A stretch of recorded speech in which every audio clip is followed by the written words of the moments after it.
Assalamualaikum warahmatullahi wabarakatuh. Teman-teman, sahabat sekalian yang dirahmati Allah, kisah tentang 1000 bulan berawal dari seorang Nabi Allah yang bernama Nabi Sam'un al-Ghazzi. Nabi dari kalangan Bani Israel, beliau adalah hakim ketiga terakhir pada zaman Israel kuno. Suatu ketika Nabi Muhammad SAW berkumpul bersama para sahabat di bulan suci Ramadan. Nabi Muhammad SAW terlihat tersenyum sendiri. Lalu ditanya oleh para sahabatnya, "Apa yang membuatmu tersenyum, wahai Rasulullah?" Beliau menjawab, "Diperlihatkan kepadaku di hari akhir, ketika seluruh manusia dikumpulkan di padang mahsyar. Ada seorang nabi yang membawa pedang dan tidak mempunyai pengikut satupun. Masuk ke dalam surga Allah, ia adalah Sam'un alaihissalam." Kemudian Rasulullah bercerita tentang seorang nabi bernama Sam'un.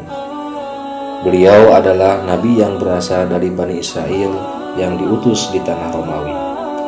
Nabi Sam'un alaihissalam berperang melawan bangsa yang menentang ketuhanan Allah Subhanahu wa Ta'ala.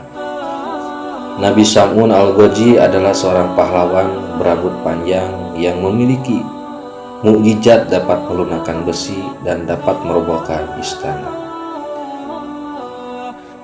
Sam'un memiliki senjata semacam pedang yang terbuat dari tulang rahang unta yang diberi nama liha jamaah.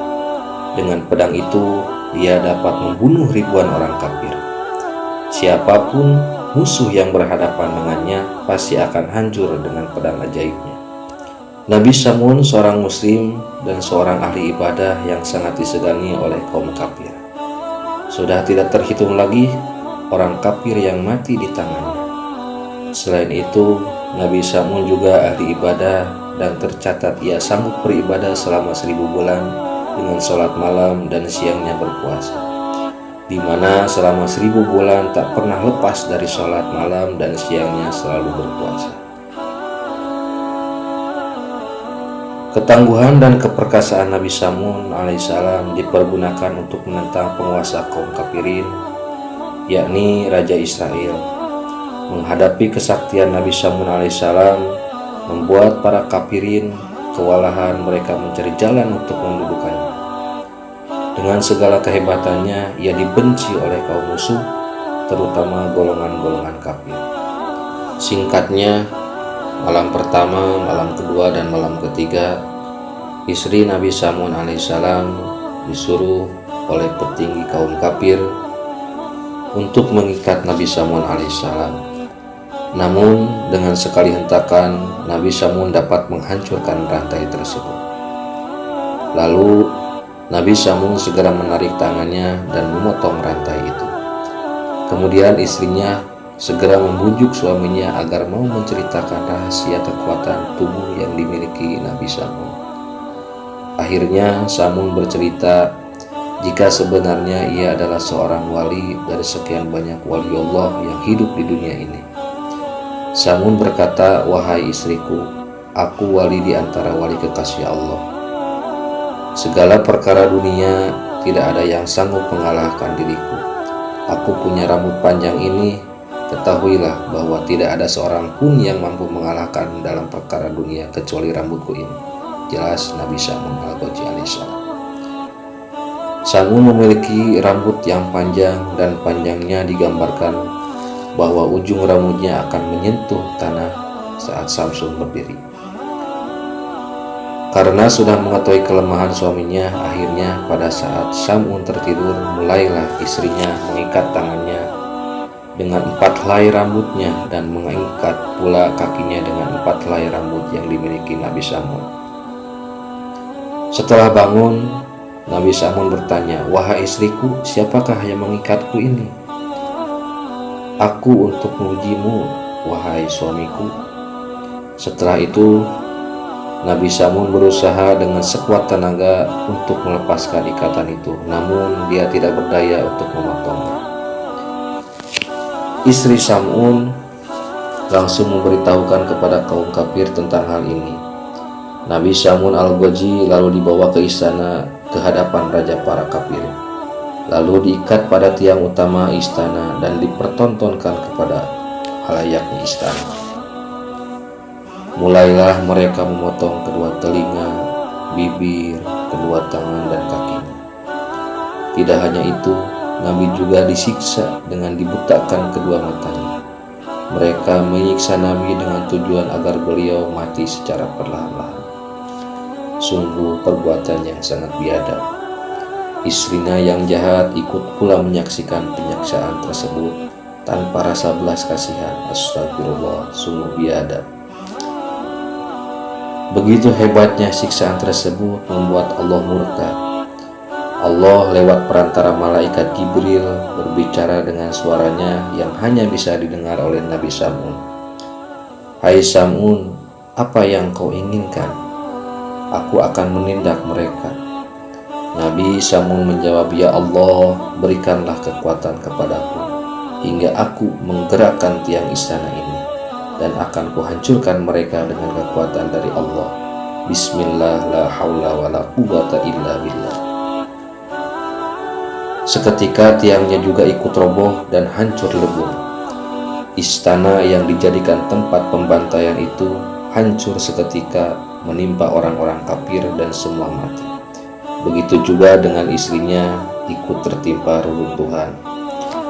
Mereka semua mati tertimpa reruntuhan bangunan istana dan terkubur di dalamnya. Hanya Nabi Samun sendiri yang selamat.